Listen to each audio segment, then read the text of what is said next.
자, 이번 시간에는요, 우리 이제 북적북적 저절로 암기 노트, 여기에, 이제 공직이 분류 부분을 다뤄보도록 하겠습니다. 공직 분류인데, 공직 분류에서는 일단은 뭐 이제 직위 분류제냐, 계급제냐, 이거에 대한 비교가 다시 한번 소개가 되고요.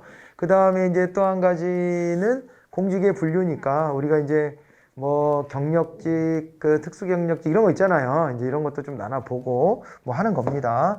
한번 가볼까요? 계급제는 땡땡을 중심으로 개인의 일반적인 능력과 자격을 기준으로 하여 공무원을 계급으로 분류하는 제도다. 이렇게 되어 있습니다. 그래서 요거는 계급제는 앞선 단원에서도 얘기했지만은 이거는 이제 사람을 중심으로 한다.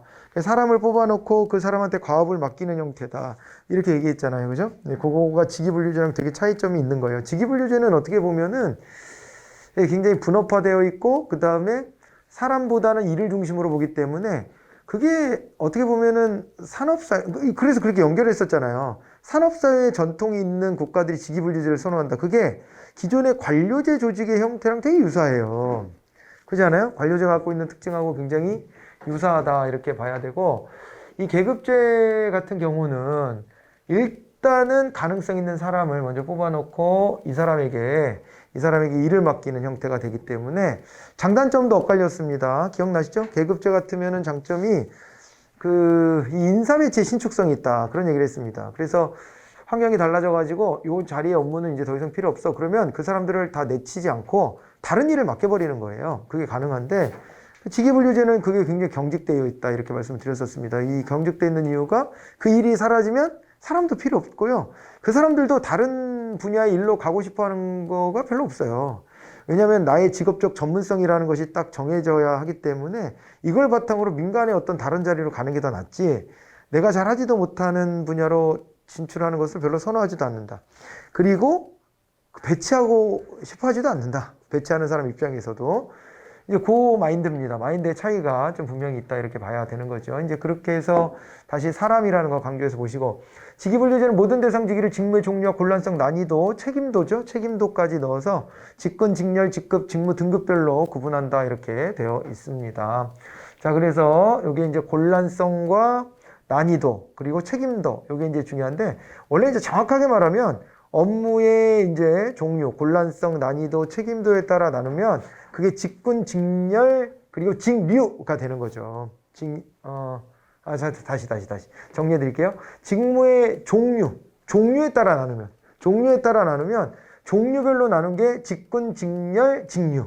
이런 게 되는 거고, 그 다음에, 업무의 곤란성, 난이도, 책임도, 이거로 이제 나눈 게 위아래죠, 위아래.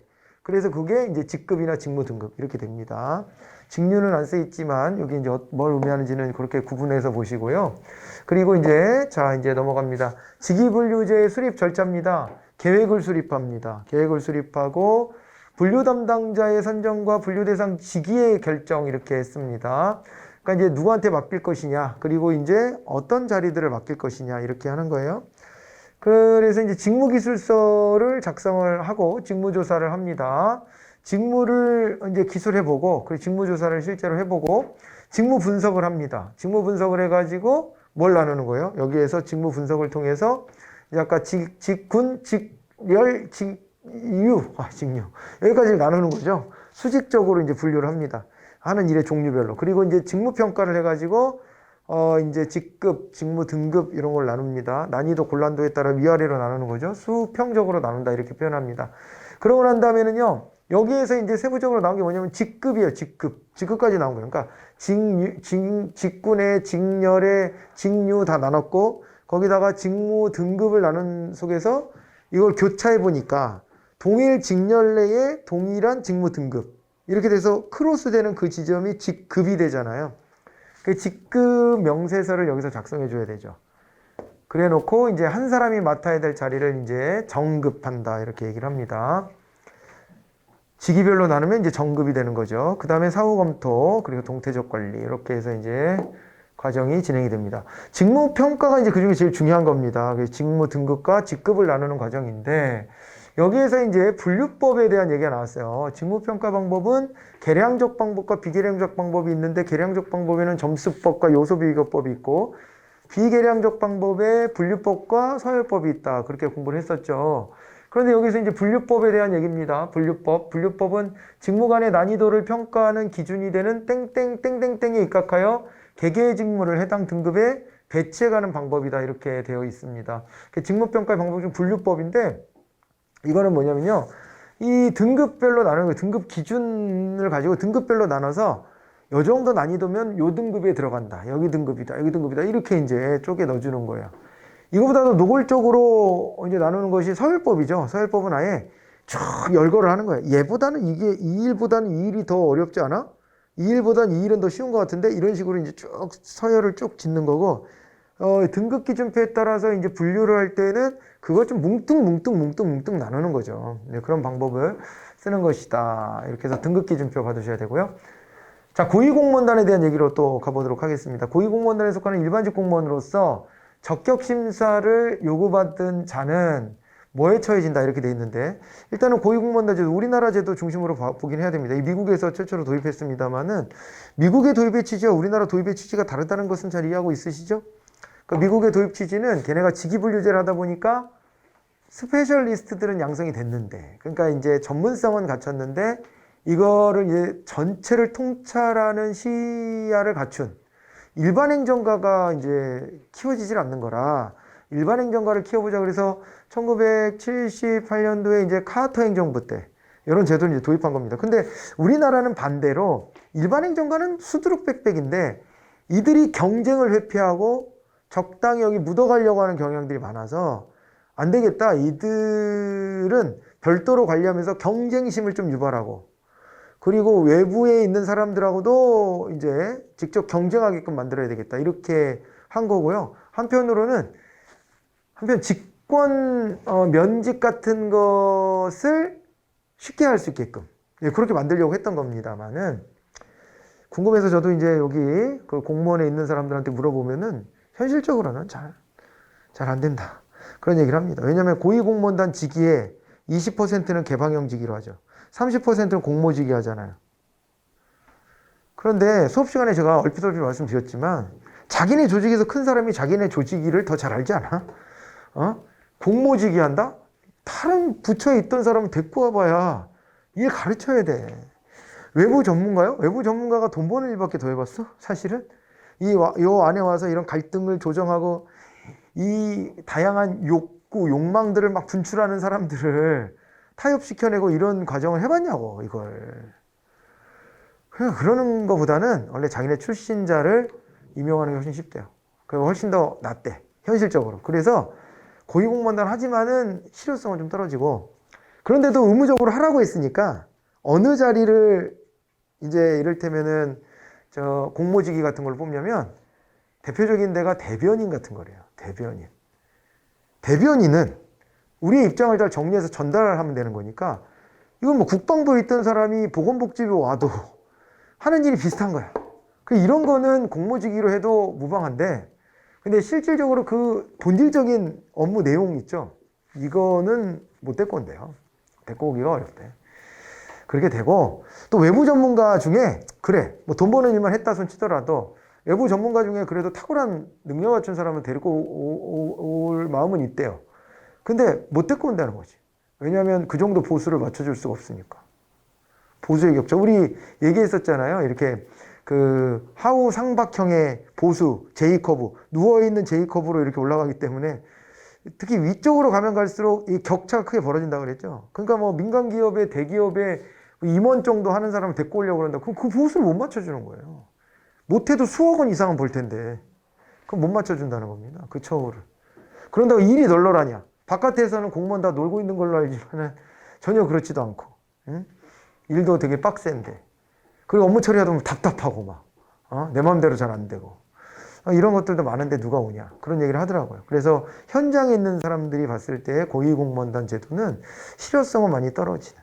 근데 이거 도입의 취지는 어쨌거나 이들을 경쟁시키겠다. 그리고 느슨하게 있는 사람들은 퇴출시키겠다라는 의지가 담겨져 있는 거죠. 제도 자체는. 그런 건데 여기도 이제 그래서 있는 게 이 적격심사 대상자를 선별하는 거 아닙니까? 그리고 이 사람들한테 이제 적격심사를 실시하는데 만약에 적격심사 대상자가 됐는데 직위를 가지고 있었다면 이제 직위 해제를 해놓고 적적 심사를 실시하게 되어 있습니다. 직위 해제에 처해진다 이런 거를 좀 봐야 되는데, 물론 이제 직위를 부여받지 못한 상태에서 이 적격 심사 대상이 될 수 있죠. 그때는 뭐 해제할 직위가 없는 거고 그런 겁니다. 직위 해제. 직위 해제는 일종의 다음번 처단을 위한 전 단계 같은 거예요. 인천에서 그런 일이 있었죠. 경찰 둘이 대응을 잘못했다 그래서 눈앞에서 층간소음 문제 때문에 출동했다가 눈앞에서 경찰 앞에서 칼부림을 받잖아요. 칼부림을 보고 경찰이 현장을 떴잖아요. 지원 요청을 하기 위해서 떴다고는 했지만은 인정받기는 좀 어렵죠. 경찰이 그걸 막으라고 있는 건데 현장을 보고 현장에서 떠났다. 그럼 어떤 이유로도 이거는 국민들을 납득시키기는 어렵습니다. 그죠? 그래서 결국에는 그 지방청장이 옷을 벗고 그 관계된 출동했던 경찰 둘은 해임 처분을 받았는데, 해임이 됐거든요. 해임이 됐는데 그 전 단계로 뉴스에 나왔던 건 직위해제예요. 직위해제. 그러니까 문제가 불거지고 난 다음에 직위해제에 처했다. 우리가 직위해제의 요건, 이유 중에 또 하나가 중징계가 예정되는 사람 직위해제 한다고 배웠을 거예요. 기억나세요? 그래서 이제 중징계 예정이 됐기 때문에 직위해제 시켜놓은 상태에서 이제 됐죠. 그래서 이제 직위해제는 여기도 마찬가지고, 일단 이거는 징계는 아니지만은 나중에 이제 이렇게 됐을 때 잘못하면 부적격 판정을 받으면 직권면직되잖아요. 근데 아무튼 이런 인사상의 불이익을 당하기 전에 일단은 대기 상태 비슷하게 이제 처해 놓는 거죠. 그것을 직위해제라고 우리가 얘기를 하고, 그 직위해제는 그 자체로 징계는 아니다. 이렇게 얘기했던 것도 떠올려 놓으시면 좋겠습니다. 고위공무원단에 속하는 공무원이 적격심사 결과 부적격 결정을 받았다. 그럴 때는 직권면직 가능하다. 직권면직도 근데 징계는 아니다. 뭐 능력이 안 되니까 우리랑 안 맞으니까 그만두세요. 이렇게 한 게 벌 주는 건 아니니까 징계하고는 거리가 멀다. 이거 꼭 기억해 놓으셔야 돼요. 자, 그 다음에 또 갑니다. 경력직 공무원 중에서 이번에 경력직 공무원입니다. 경력직 공무원 그러면 이게 뭐예요? 경력직 공무원이다 그러면은 특수경력직하고 다르게 직업 공무원이 보장되는 거죠. 신분 보장. 요게 이제 인정이 되는 겁니다. 그런데 여기에 일반직 공무원과 특정직 공무원이 있는데, 여기 보니까는 기술연구 또는 행정 일반에 대한 업무를 담당한다는 일반직 공무원입니다. 일반직 공무원. 그래서 이제 직군, 직렬, 직류별로 구분이 되고요. 그 다음에 경력직 공무원 중 법관, 검사, 외무공무원, 경찰 다 공무원이긴 한데 특정한 직업으로 묶이는 사람들이죠. 그렇잖아요. 그러니까 전체적으로 공무원이야 이렇게 말할 때 그 느낌보다 여기는 공무원 중에서도 이런 공무원이야 라고 해가지고 특정해서 직업별로 말하잖아요. 이거가 이제 특정직 공무원이 되는 거죠. 외무공무원, 경찰공무원, 소방공무원, 교육공무원, 군인, 군무원, 헌법재판소, 헌법연구관, 그 다음에 국정원 직원, 특수 분야의 업무를 담당하는 공무원. 여기가 다 이제 그 특정직 공무원이 됩니다. 그렇다면 감사원 직원은 무슨 직이에요? 감사원 직원. 그냥 일반직이지. 감사원 직원은 그냥 일반직인데, 그런데 여기 보면은 국정원 직원은 별도로 특정직으로 구분해 놓고 있어요. 그죠? 그런 식으로 해서 보시면 돼요. 감사원 직원은 그래서 일반직 공무원 뽑을 때 같이 뽑는데, 다만 이제 과목이나 이런 게 좀 다르죠. 그죠? 그렇게 뽑는 것이고, 국정원 직원은 또 별개로 또 이제 별도의 시험이 또 있잖아요. 아무튼 그래요. 그렇고 이제 요거 이제 이렇게 해서 나눠서 보시고, 그 다음에 넘어가 볼까요? 특수경력직 공무원 중 정무직 공무원에는 선거에 의해서 취임한 사람, 그죠? 그 다음에 임명이 있어서 국회 동의를 요하는 공무원, 고도의 정책 결정 업무를 담당한다는 장차관 정도 되는 이런 사람이나 이러한 업무를 보조하는 공무원이다. 그렇게 얘기를 했습니다. 그래서 이거는 이제 선거를 채워 넣으시면 되고요. 개방형직위가 있습니다. 우리나라 개방형직위가 많지는 않지만 개방형직위 아까 말했다시피 고위공무원단 직위에 속하는, 즉 실장, 국장급 공무원의 20%, 그죠? 그리고 과장급 직위도 20%, 그리고 지방공무원에서는 5급 이상 공무원의 10%까지가 이제 개방형 직위로 운영을 합니다. 우리나라 같으면은. 그래서 이제 개방형 직위는 고도의 전문성이 요구되거나 효율적인 정책 수립을 위해 공직 내부 또는 외부, 공직 바깥에 있는 사람도 데리고 들어올 수 있는 게 바로 개방형 직위였어요. 그래서 이제 공직 내부 또는 외부에서 적격자를 임용할 필요가 있는 3급 이상 실국장급과 과장급 직위를 대상으로 한다. 이렇게 되어 있습니다. 기본적으로. 그래서 이제 외부라고 채워놓으면 되고요. 개방형직에 임용되는 공무원의 임용기간은 개방형직에 임용되는 공무원이면은요, 요거는 이제 임기제 공무원을 얘기하는 거죠. 그죠? 임기제 공무원인데 개방형직이니까 공직 외부에 있던 사람, 직업 공무원이 아닌 사람 데리고 들어오는 거잖아요. 근데 이 사람은 2년에서 5년입니다. 임기가 일단 기본적으로. 그래서 5년의 범위 안에서 소속 장관이 정하는데 최소한 2년 이상으로 해야 되고, 개방형직인데 원래 공무원이었던 사람이 개방형 직위에 응모해서 됐잖아요. 그러면 그때는 임기제 공무원이 아닙니다. 그것 때는 적용 안 하고 진짜 외부에 있던 사람이 들어왔다 이렇게 되는 경우에요. 공직 외부에 있던 사람이 들어왔을 때는 임기제 공무원으로 보하는 겁니다. 그렇게 받으시면 되겠고, 그 다음에 고위공무원단 직위 총수의 100분의 20이라 그랬죠. 과장급도 100분의 20 범위 안에서 공모직위를 지정합니다. 자, 그리고 잠깐 넘어가 봅시다. 여기 공모직위구나. 공모직위는 제가 머릿속에 방금 전 거 지금 얘기하고 있었어요. 그래서 이게 개방형 직위는 20-20이고 공모직위가 또 있어요. 공모직위는 공직 내부에서만 선발하는데 다른 부처 출신도 괜찮다. 다른 부처청 출신도 괜찮다.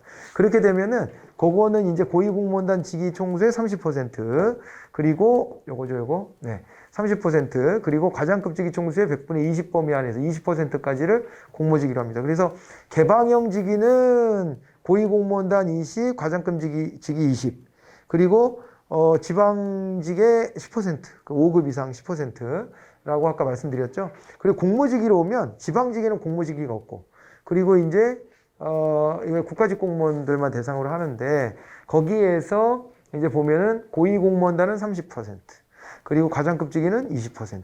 외워두셔야 될 부분이죠. 외워두시고 지방자치단체의 경우 시도별로 1급부터 5급, 시군 및 자치구별로 2급부터 5급까지의 공무원 또는 이에 상당하는 공무원으로 보할 수 있는 직위총수의 100분의 10 범위를 개방형 직위로 보한다.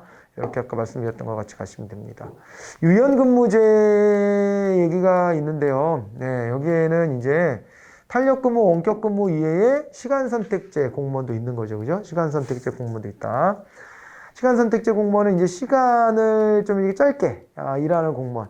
탄력근무제는 일하는 시간은 유지하더라도 이거를 뭐 붙여서 이제 몰아서 일을 하든가 아니면 시차 출퇴근한다든가 이런 식으로 하는 게 이제 탄력근무였고, 원격근무는 장소의 이제 이동입니다. 그죠? 장소의 이동.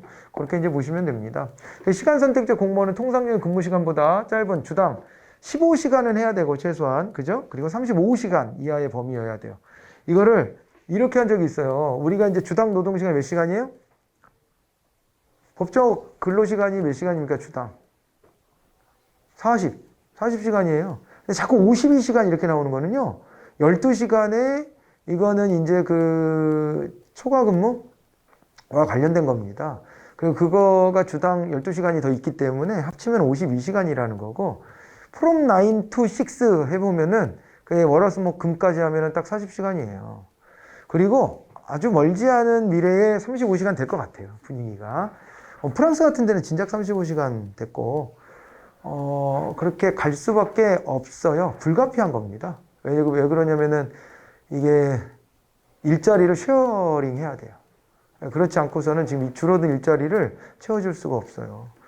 그래서 청년들이 지금 불안해하는 것은 예전보다 훨씬 부자가 된 나라에 살면서도 불안한 이유는 예전보다 일자리가 줄어들잖아요. 그게 이제 고용 탄성치라고 하는 게 있는데, 그러니까 예를 들어 매출 10억 원을 만들기 위해 몇 명을 고용해야 되냐, 뭐 이런 거를 계산해요, 경제학에서. 근데 옛날에는 그게 고용되는 인원이 되게 많았거든요. 지금은요, 몇 되지도 않아요. 왜냐면은 다 기계화돼 있고, 막, 그죠? 시스템화돼 있고 이렇기 때문에 사람을 배치할 필요 별로 못 느끼는 거예요.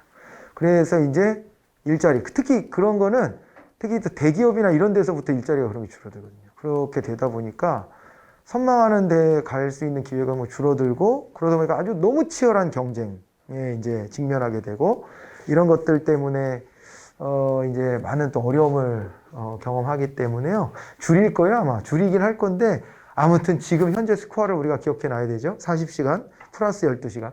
이렇게 돼 있습니다. 그래서 이게 시험에서 어떻게 나온 적이 있냐면, 이게 40시간을 초과하여 근무하는 것도 포함한다 이런 식으로 나왔어요. 시간 선택제가. 안 됩니다. 그건 근로기준법 위반이에요.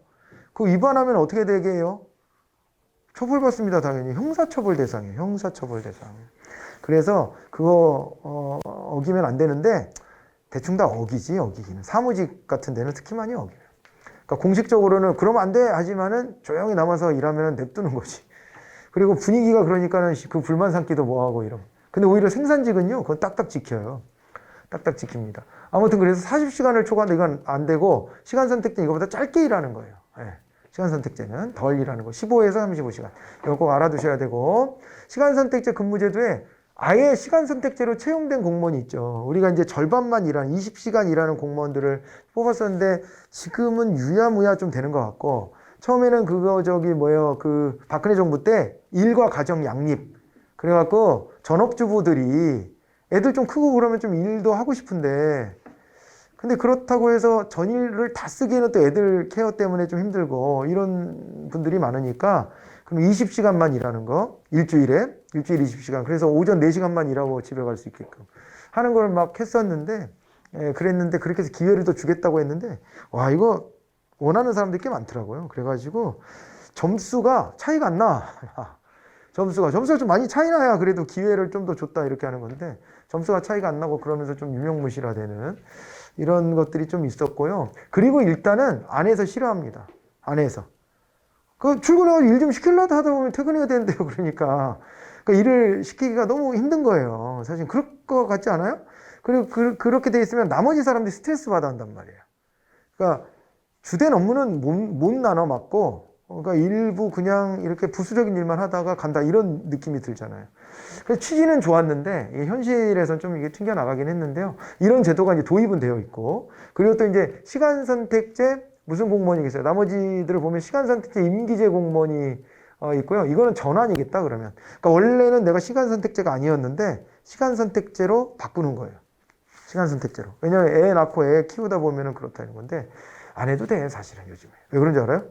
그게 한번 얘기해 주지 않았나? 2시간 일찍 갈 수 있다고? 애가 어리면 2시간 일찍 갈 수 있어요, 집에. 얼마나 좋아. 공무원만이 누리는 혜택이야. 그런 게 어디서 4시 되면 퇴근해. 남자도 된다. 중요한 건. 남자도 된다. 당연히. 그럼 뭐 애를 케어하는 건 여자만의 몫은 아니니까. 그래서 그런 제도들 다 도입해 주고 있기 때문에 또 휴직 제도도 있어요. 애가 초등학교 2학년 될 때까지는 2학년 때까지는 불안하거든요. 학교 보내놓고. 그래서 휴직도 할 수 있어요. 휴직도 그때 다 널리 인정해주고 하니까 그거 뭐 굳이 시간 선택제 전환 공무원까지 할 필요는 별로 없을 것 같긴 하지만 필요하다면 이제 할 수 있게끔 하는 길은 열어놔 있고요. 그 다음에 임기제 공무원이 있다 그래서 임기제 공무원으로 들어왔는데 시간 선택제로 들어왔다. 이렇게 결합된 겁니다. 그리고 이제 시간 선택제 임기제 공무원은 다시 이 안에서 일반 임기제 공무원이 있고 전문 임기제 공무원이 있다. 이렇게 뭐 나눠진다는 거고요. 그 다음에 넘어가 볼까요? 탄력근무제가 있는데 탄력근무제에는 뭐가 있냐면요. 근무시간 선택형도 있고 집약근무형도 있습니다. 그리고 재량근무형도 있어요. 그런데 또 하나가 뭐가 있냐면 시차 출퇴근형이 있는 거죠. 그러니까 시차 출퇴근형은 나는 차 막히는 거 싫으니까 7시까지 출근했다가 뭐 이제 4시만 되면 퇴근하겠다. 이런 거. 이 시차 출퇴근입니다. 그죠? 그러면은 여유롭게 좀 다닐 수 있겠죠. 그죠? 네. 여유롭게 다닐 수 있고. 그런 것도 가능하다는 거고 근무시간 선택형 뭐 이렇게 되어 있습니다. 그죠? 그래서 이거는 어떤 거냐면은요. 근무 시간은 어떤 요일은 길게, 어떤 요일은 짧게 이런 식으로 하는 거고요. 이거 집약근무형은 날짜를 하나 줄이는 거예요. 나는 주 4일만 하겠다. 대신에 그 40시간을 나머지 요일에 붙여서 하겠다. 이렇게 하는 거예요. 재량근무형은 뭐 내가 언제 와서 뭘 일을 하든 일주일에 40시간 채우면 될 거 아니야? 이러는 거예요. 그게 재량근무입니다. 이렇게 해가지고 탄력근무제 이런 게 또 도입도 되고요. 원격근무제가 있는데 재량근무형하고 그 다음에 스마트워크 근무가 있죠. 이건 스마트워크 센터에 가서 근무를 해야 되고요. 그 다음에 이제 여기 보시면 원격근무다 그랬을 때 이게 재택근무라고 봐야 됩니다. 이거 재택근무 그렇게 좀 바꿔 넣으세요. 네, 재택근무. 그렇게 놓으시기 바랍니다. 재량근무는 여기 들어가 있잖아요, 지금. 그래서 이건 재택근무인데, 제 손가락이 또 삑사리를 냈나 봐요. 재택근무형이 있고, 그 다음에 스마트워크형 근무가 있습니다. 원래 이 둘을 구분하려고 했던 건 아니에요. 집에서도 스마트 근무하면 된다, 이렇게 했다가, 그랬죠? 보안 문제 때문에 집에 인터넷 연결이 안 돼가지고, 그러니까 정부의 통신망으로는 연결이 안 되기 때문에, 그렇기 때문에 스마트워크형을 만들어냈다 이렇게 보시면 됩니다. 임기제 공무원은 일반 임기제 공무원이 있고요. 그 다음에 또 전문 임기제 공무원이 있습니다. 이번에 임기제 공무원으로 와보는 거예요. 임기제 공무원. 자, 그래서 요거는 일반 임기제 공무원과 전문 임기제 공무원으로 나눠진다 그랬어요. 아까 그래서 시간 선택제 임기제 공무원도 이렇게 나눈다 그랬잖아요. 그렇게 되고, 그리고 또 그 다음에 여기서는, 한시 임기제. 요거가 들어와야 돼요. 이 한시 임기제는 어떤 거냐면은, 요거는 대체 업무를 하려고 들어오는 거예요. 대체 업무를 하려고. 예를 들어서 뭐 임신 때문에 뭐 휴직을 했다. 그러면 그 자리에 들어와야 되잖아요. 그죠? 그런 식으로 이제 선발대에 들어오는 게 한시 임기제 공무원입니다. 자, 이제 이렇게 받으시고 넘어갑니다. 요거는요, 직제 등 법령에 규정된 경력직 공무원의 정원에 해당하는 직위와 책임운영기관 장에 해당하는 직위에 임용되는 임기제 공무원이다라고 얘기를 했네요. 그래서 요거는 뭐 일반 임기제 공무원, 아까 이제 봤던 것 중에 일반 임기제 공무원이라고 보시면 돼요. 그래서 요거는 이제 경력직 공무원 정원에 해당되는 직이나 책임운영기관 장도 일반 임기제 공무원에 해당된다. 예, 그렇게 보시면 되겠고. 그 다음에 요거는 이제 뭐가 되겠습니까? 이거는 아까 전문적 지식 뭐에 나왔잖아요. 그러니까 이제 전문 임기제 공무원인데 특정 분야에 대한 전문 지식이나 기술 등이 요구되는 업무를 수행하기 위해서 임명되는 임기제 공무원은 별도로 전문 임기제 공무원이라고 합니다. 자, 인사청문회로 넘어가 보는데요. 인사청문회 절차는 대통령이 인사청문 요청이 있고, 그 다음에 국회에서 이거는 인사청문 특별위원회에서 하는 경우가 있고, 그건 어떤 경우냐면요. 전체 국회의원들이 다 이 사람의 상황을 파악하고 표결까지 해야 되는 경우예요. 예, 전체 본회의장에서 표결까지 해야 되는 경우에는 인사청문 특별위원회에서 인사청문회를 진행합니다. 그런데 여기 이제 소관 상임위원회에서 하는 경우는요. 이거는 이제 표결까지는 안 가고 대통령한테 적격, 부적격 여부만 통보하면 되는 경우예요. 그렇게 받으시면 됩니다.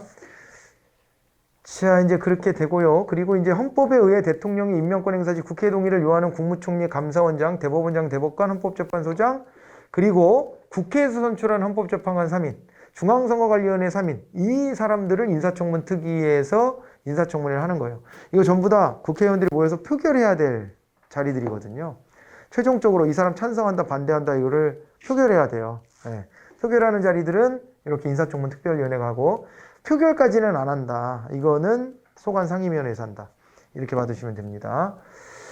자, 이렇게 해서 좀 길었습니다만은 이 빈칸 채우기를 했고요. OX로 한번 가볼게요. 계급제는 농업사의 전통을 지닌 영국, 프랑스, 독일, 일본 등에서 채택된 반면 직위분류제는 산업사를 배경으로 역관주의 폐해를 극복하기 위해서 실적주의를 강조했던 미국이나 호주, 캐나다, 필리핀 등에 채택됐다. 그래서 이거는 맞는 얘기가 됐습니다. 우리나라는 계급제 중심의 공직분류형에 직위분류제 요소를 가미하고 있는 게 맞죠. 거꾸로 나오면 틀렸다고 하셔야 돼요. 직위분류제 기반의 계급제가 가미됐다 이러면 틀렸다고 하셔야 되고, 직위분류제는 인적자원 활용의 수평적 융통성이 좋다. 근데 수직적 융통성은 낮은 편이다 이렇게 되는데, 직위분류제는요 융통성 자체가 이게요 이 수평적인 융통성이 특히 낮은 거예요. 그러니까 수직적 융통성이라는 걸 위아래로 승진시키는 거잖아요. 그거는 오히려 되지. 얘는 전문 분야에서 왔다 갔다 위로 오르락 내리락 하는 건 괜찮아요. 그런데 이제 수평적 융통성은 파이지. 그잖아요. 내 전문 분야가 있는데 다른 일 해라. 그러면 못 하겠습니다. 이렇게 되는 거예요, 이게. 그렇게 해가지고 X가 되는 겁니다. 그리고 이거는 오히려 계급제라고 바꾸면 맞는 표현이 될 수 있다 이거예요. 계급제는 또 옆으로 왔다 갔다 하는 건 쉬워. 그런데 계급제는 계급을 굉장히 또 엄밀하게 따지기 때문에 위아래로 오르락 내리락 하는 것은 굉장히 또 엄격하고 그거에 대해 중요한 의미 부여를 한다 이렇게 볼 수가 있습니다. 서로 반대로 보시면 되고요. 직위분류제는 같은 직급이나 같은 직무 등급에 속하는 직위에 대해서는 동일하거나 유사한 보수가 지급되도록 하는 제도다 이렇게 되어 있습니다. 그럼 계급제는 아니냐? 아닙니다. 계급제는 호봉이 적용돼 버리거든요. 호봉이 적용되기 때문에 오래 있었던 사람의 급여가 높아요. 그리고 우리도 중첩구간이라는 게 있다고 그랬잖아요. 그랬죠, 그죠? 중첩구간이 있어요. 무조건 계급이 높다고 월급이 높은 게 아니라, 이제 임용된 지 얼마 안 된 사람인데 계급은 좀 높아. 그러면은 이 사람은 계급은 좀 낮더라도 오랫동안 일한 사람보다 급여가 낮아. 그래서 중첩 구간이 생긴다고 그랬잖아요. 계급별로. 계급이 더 밑인데 보수가 높아. 호봉 때문에. 그렇게 되는 경우들이 있습니다. 우리는. 예, 그래서 요거는 이제 5가 된다. 이렇게 받으시면은 됩니다. 직위분류제는 이런 식으로 해가지고 보수의 형평성이 높다. 이렇게 얘기하는 거죠. 근데 우리는 보수 형평성이 떨어진다. 그거는 뭐로 봐야 되냐면 계급이 낮은데, 계급이 낮다는 얘기는 그만큼 책임도 같은 게 낮은 건데, 그런데 보수는 더 높아. 이렇게 가는 경우가 있어서 그래요. 자, 그리고 직무조사에는 일반적으로 당의 재직자에게 직무기술서를 배부하고 기입하도록 하는 방법을 사용하지만 면접이나 관찰 방법도 쓴다. 이렇게 되어 있습니다. 그래서 우리가 그 순서 얘기할 때 어떻게 나왔었어요? 이거 직위분류의 순서 얘기할 때 이제 계획을 세우고 담당자 설정하고 그 다음에 대상 범위 설정한 다음에 직무기술서 작성한다 그랬잖아요. 직무기술서 작성할 때 직무조사를 하는 것이다 이렇게 얘기를 했잖아요. 그러니까 직무조사할 때 직무기술서를 먼저 작성해 놨잖아요. 요 직무기술서를 채워 넣으세요 이렇게 해가지고 직무조사를 한다는 거예요. 이 일이 뭘 해야 될 일인 건지 그런 것들을 체크해 보는 겁니다.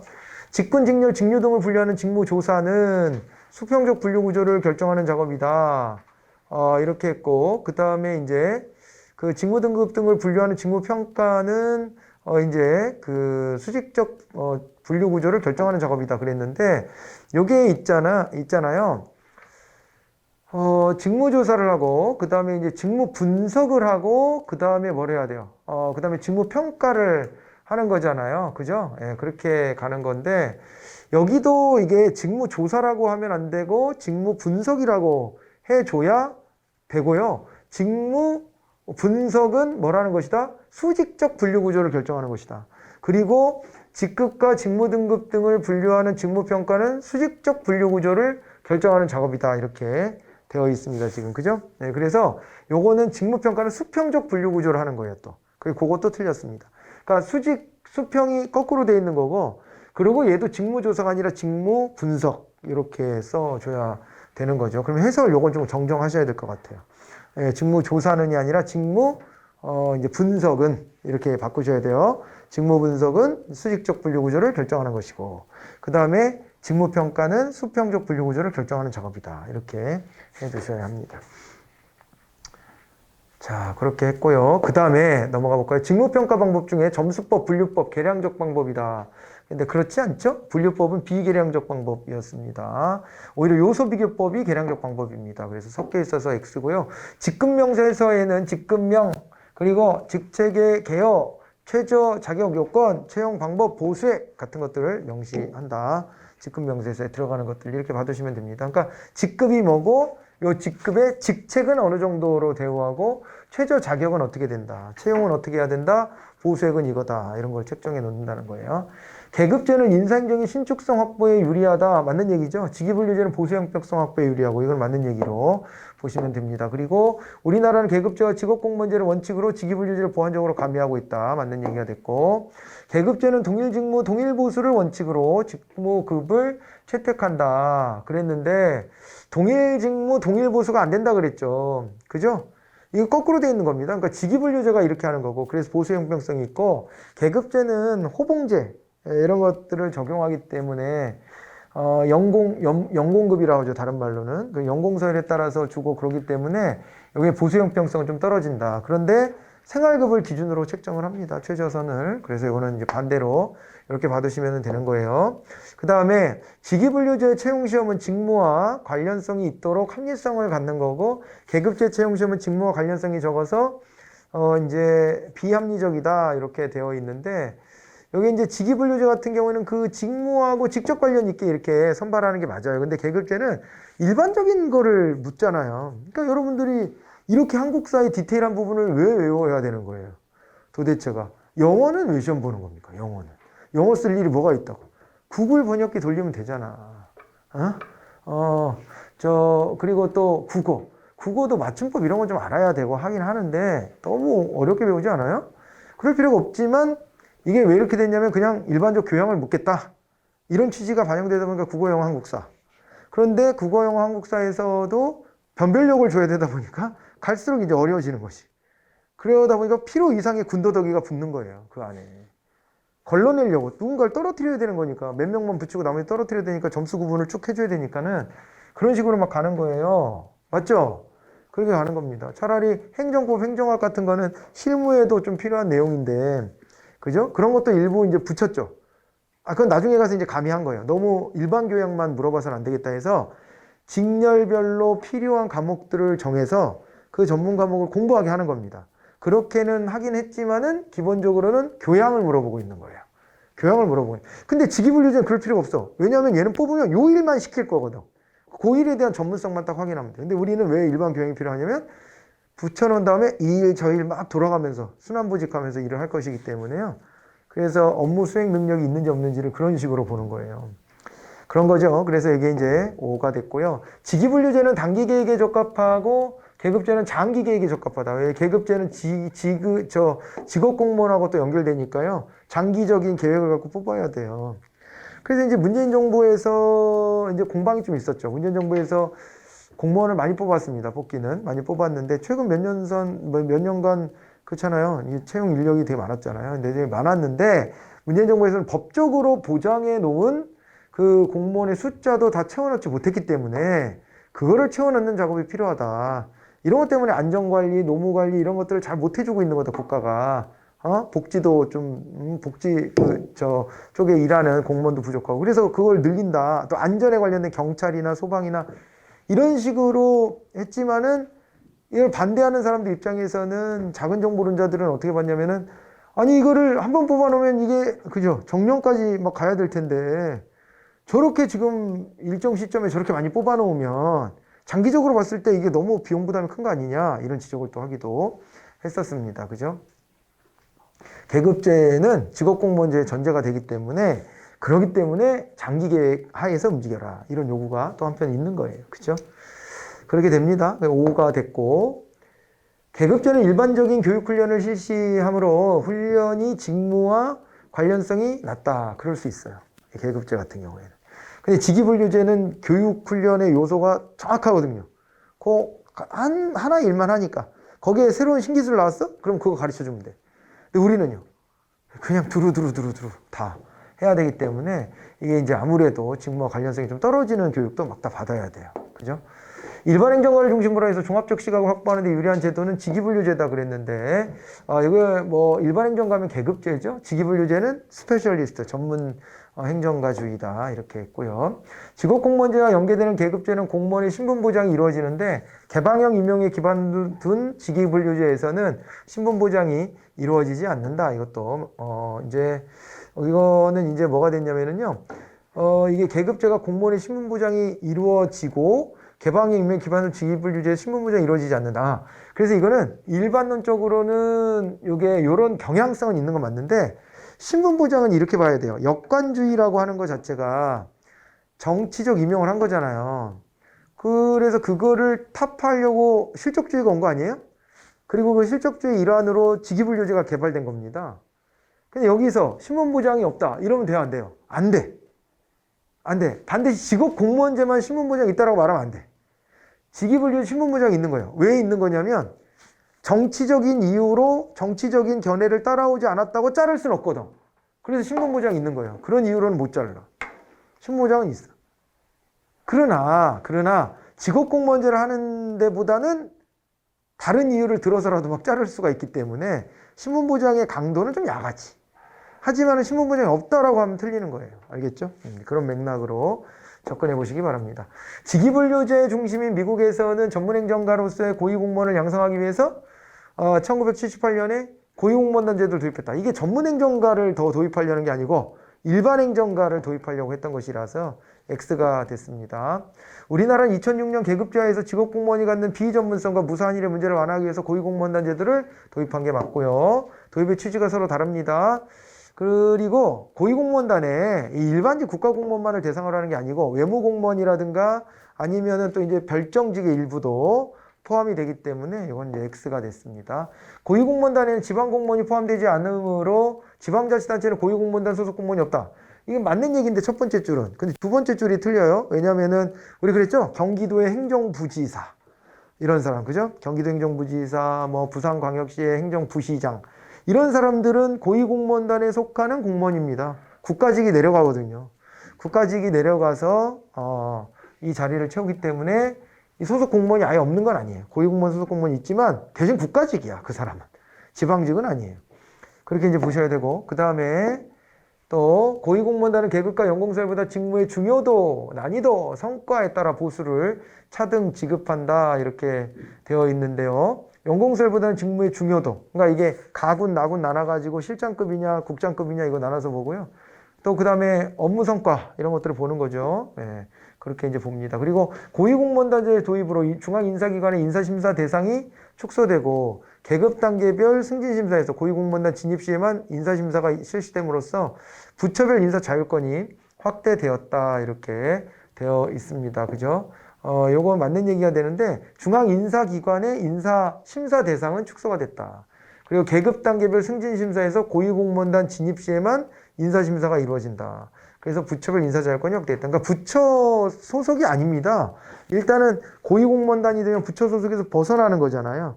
그렇게 되기 때문에 그거에 대한 간섭이나 이런 것들은 좀 줄어들었다라는 취지를 이렇게 말하고 있는 것이고요.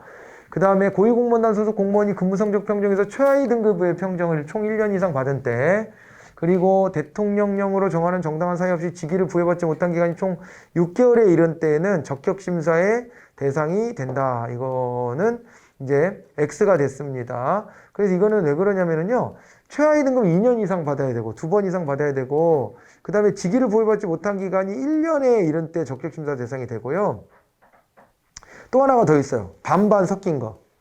1년간 최하위 등급을 받고 그 다음에 여기다 플러스해서 정당한 사유 없이 직위 부여가 6개월간 안 이루어지면 적격심사 대상입니다. 그래서 둘을 합치거나 아니면 따로따로 할 때는 여기가 2년, 여기도 1년 이렇게 해서 기간이 2배가 돼야 돼요. 그래서 이건 X로 보시고요. 심사처장을 위원장으로 하고 위원장을 포함한 관련 전문가 4에서 6인으로 구성된 고위공무원 임용심사위원회에서 정기적으로 실시한다 그랬는데 정기적으로 옛날엔 했다가 지금은 이제 사유가 발생하면 그때그때 합니다. 그때그때. 처음에는 정기적으로 했어요. 그 점이 이제 틀렸다 이렇게 봐주시면 됩니다. 나머지는 맞는 얘기고요. 역량평가를 하죠. 고위공무원단에 진입할 때. 그 역량평가는 대상자의 과거 성과를 평가하는 것이 아니라 미래행동에 대한 잠재력을 측정하는 것이에요. 그래서 성과에 대한 외부 변수를 통제함으로써 개인의 역량에 대한 객관적 평가가 가능하다 이렇게 되어 있는데 요거는 이제 역량에 대한 평가를 이제 앞으로 해결 능력을 중심으로 해서 보는 것으로 이런 이제 장점이 있습니다. 역량 평가에서는요 성과를 얼마나 지향하냐, 변화를 관리할 수 있냐, 문제 인식이 정확하냐, 전략적인 사고를 할 줄 아냐, 고객 만족을 고려하냐, 조정과 통합의 능력을 갖췄냐 이런 것들에 대해서 본다 이렇게 되어 있는 겁니다. 자, 공무원은 직업공무원제 적용 여부에 따라서 경력직과 특수경력직으로 나뉜다. 특수경력직은 직업공무원제 적용이 안 되는 것이죠. 자, 일반직 공무원은 고위공무원단에 속하는 공무원을 포함해서 1급부터 9급까지의 계급으로 구분한다. 그랬는데 고위공무원단은 이제 제외가 됩니다. 이 사람들은 계급제에서 벗어나서 이제 통합이 돼버리는 거죠. 그래서 이제 그게 X고요. 특정직 공무원의 각 계별 법률에 의해 별도 계급 체계가 적용된다. 특정직에. 그거는 맞는 얘기고. 경찰이나 소방도 다 별도의 계급이 있고 군인도 별도의 계급이 있잖아요.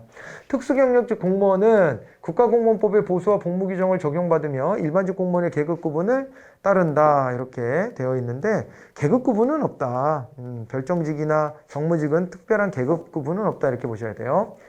감사원장, 사무총장, 국정원 원장, 차장, 국회 사무총장, 그리고 각부 장관, 지방의회 의원, 그리고 국회 수석 전문위원, 그리고 국정원 기조실장 등은 정무직 공무원이다 그랬는데 국회 수석 전문위원이 별정직입니다. 국정원 기조실장도 별정직이에요. 그렇게 보셔야 돼요. 그래서 이제 그것 때문에 뒤에 2개 때문에 틀렸습니다. 나머지는 다 정무직이 맞아요. 감사원장 장관급이죠. 사무총장, 감사원 사무총장은 차관급입니다. 차관급. 그렇게 되고 국가정보원 원장 장관급, 차장은 차관급, 국회 사무총장 장관급, 각부 장관 장관이고 지방의원은 선거로 당선된 사람이고 그죠? 그래서 다 정무직인데 뒤에 2개는 이거는 별정직이다 이렇게 보셔야 돼요. 개방형 인사제도를 채택할 경우에 승진기회가 확대되어서 재직 공무원의 사기가 악양된다. 그럴 리가 있어? 승진기회가 오히려 축소되는 거죠. 개방형으로 가면. 폐쇄형일 때 자기네들끼리 승진하는 거니까 사기가 올라가겠죠. 그래서 X가 됐습니다. 개방형 직위는 소속 장관이 실국장급 직위 총수의 20% 범위 내에서 인사혁신처와 협의해서 정한다. 이렇게 되어 있습니다. 개방형 직위, 이거 맞는 얘기죠? 일단은 개방형 직위면은 고위공무원단 소속 실국장급 여기에 20% 내에서 합니다. 공모직위는 중앙정부 및 지방자치단체 과장급 이상, 지방자치단체가 빠집니다. 공모직위는 그것 때문에 틀렸다 이렇게 보셔야 되고, 그리고 원격근무제 중 사무실이 아닌 자택에서 근무하는 재량근무형의 재택근무 일은 초과근무를 불인정하지만 스마트워크 근무형의 경우에는 사전에 부서장 승인 시에 한해서 초과근무를 인정한다 이렇게 이제 되어 있는데, 요거는 이제 O라고 봐두시기 바랍니다. 그러니까 이건 자택에서 근무하는 걸 재량근무라고 자꾸 이제 쓰는데, 이게 재택근무라고 우리가 흔히 많이 쓰는데, 재량근무라는 말을 좀 폭넓게 그냥 이해할 때 이제 쓸 수도 있긴 하겠어요. 예, 보면. 예, 그러기는 한데, 이제 보통은 재량근무라기보다는 재택근무라는 표현을 많이 쓰기는 합니다. 그렇게 이제 봐두시고, 그리고 그 다음에 요거는요, 초과근무라는 거의 개념이 있기가 어렵잖아요. 예, 그래서 부서장 승인 시한에서만 초과근무가 인정된다는 얘기고, 그 다음에 이제 인사청문 대상에 대해서 인사청문회 후 임명동의 표결을 거쳐야 한다 이렇게 되어 있습니다. 인사청문 특별위원회 인사청문 대상자들은 임명동의 표결이 아까 필요하다 그랬는데요. 그때 국회 제적의원 과반 출석의 출석 과반 찬성이 아니고요. 그냥 과반 출석에 출석한 사람 과반 찬성이면은 잠깐만. 국회 제적 그렇게 잘 썼네. 국회 제적의원 과반수 출석에 출석의원 과반 찬성이면 돼요. 제가 똑같은 얘기를 하고 있네요. 그래서 이건 5가 되고, 그러니까 여기 헷갈리게 나오면 국회 제적의 과반수 이상 찬성이 필요하다 이렇게 나오면 틀린 거예요. 그렇게 봐두시고, 그러니까 원래 일반 표결에 저기가 되는 겁니다. 기준이 되는 겁니다. 소관 상임위원회 인사청문 대상자에 대해서는 별도의 임명동의 표결 절차는 거치지 않지만 국회가 부적격 의견을 낸 경우 대통령이 이를 존중해서 임명을 처리해야 된다. 이거 틀려요. 대통령이 임명하겠다. 강행 의사를 밝히면 강행이 됩니다. 대통령 인사권이라고 존중해 주는 거예요. 국회는 인사청문 요청이 회부된 날로부터 15일 이내에 3일 이내 기간 동안 인사청문회를 완료해야 된다 이렇게 되어 있습니다. 맞는 얘기고요. 그 다음에 이제 요건 몇 개 없죠? 단답형 퀴즈 몇 개만 하고 마무리하겠습니다. 직위에 내포된 직무의 종류와 곤란성, 책임성의 정도를 기준으로 공직을 분류하면 직위분류제 이렇게 말하는 것이고, 직위분류제 구성 요소별 명칭을 쓰는데 요거는 어떻게 돼요? 실장, 국장, 과장 등 한 명의 공무원에 부여할 수 있는 것은 이걸 직위라고 하는 거죠. 이 자체를 직위라고 하고요. 그 다음에 일반행정, 법무행정, 국제통상 등 동일한 직렬 내에서 담당 분야가 동일한 직무의 군이다 이렇게 되면은 요거는 이제 한 직렬 내에서 나눈 거니까 직류가 되는 겁니다. 그리고 행정직, 세무직, 관세직, 교정직 등 직무의 종류가 유사하고 그 책임과 곤란성의 정도가 상이하다, 서로 다르다.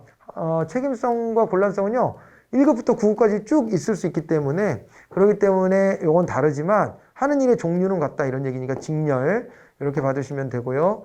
그 다음에 성질이 유사한 직렬의 군이니까 직렬을 여러 개를 묶은 겁니다. 그럼 직군이 되는 거죠. 직군. 그리고 행정주사, 세무주사, 출입관리국 주사 이렇게 직무의 종류와 곤란성, 책임도의 종류가 상당히 유사하다 이렇게 돼 있으면 이건 이제 직급이라고 우리가 얘기를 했습니다. 그리고 관리관, 이사관, 서기관, 사무관 이런 식으로 나눠지면 이건 직무 등급 이렇게 봐야 되고요.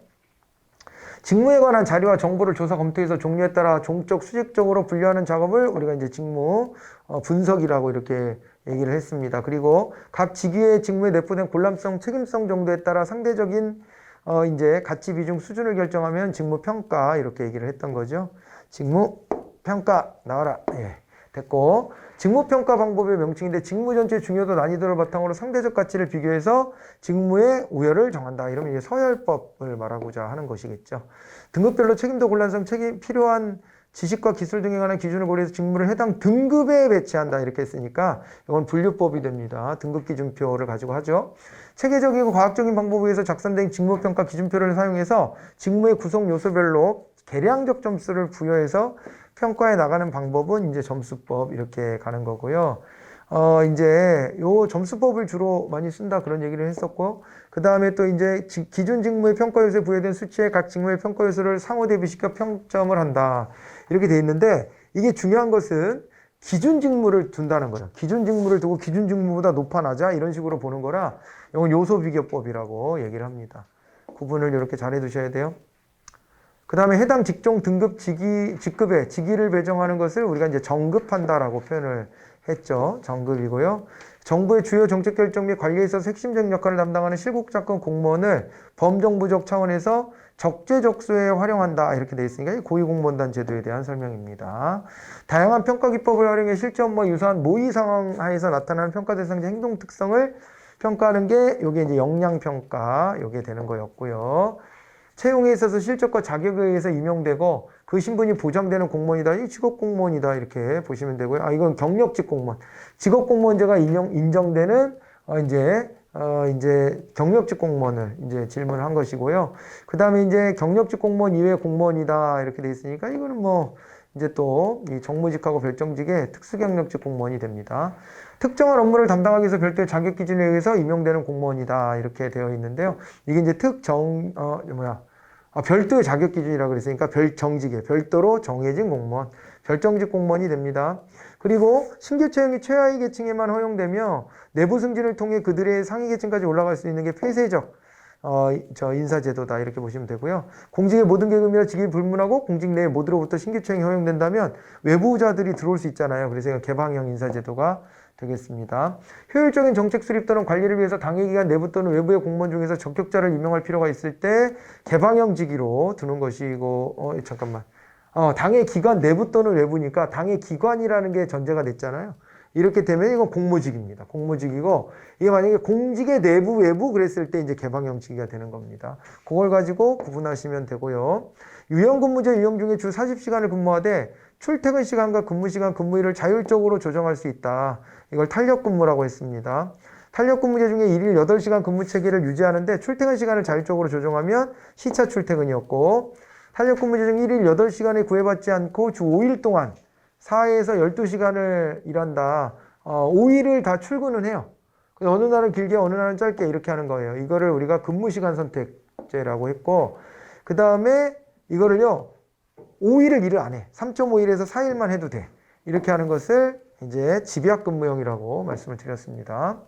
그리고 이거는 출퇴근 의무가 없어요. 프로젝트 수행으로 주 40시간을 그냥 인정해버리는 건데 재량근무 이렇게 이제 얘기를 했었고 유연근무제 중 이제 특정한 근무 장소를 정하지 않고 정보통신망을 이용한다 이렇게 되면 이거를 원격근무라고 이야기를 했습니다. 그리고 요거는 휴직을 하거나 30일 이상 휴가를 실시하는 공무원의 업무를 대행한다 이렇게 했으니까 여기 한시임기제였죠. 그리고 이제 대통령이 임명한 행정부의 고위공직자를 대상으로 국회에서 자질과 능력 검증하는 게 인사청문회 이렇게 됐습니다. 그래서 장시간 좀 이렇게 살펴봤습니다만은 문제의 양은 많은데 이렇게 정리를 잘 해두시면 좋겠습니다. 그래서 이제 암기해야 될 포인트들 잘 찝어봤고요. 예, 여기까지 해서 마무리를 짓고 이제 뭐 임용 여기부터 이제 봐야 되겠죠. 예, 그건 다음 시간에 이어가 보도록 하겠습니다. 수고하셨습니다.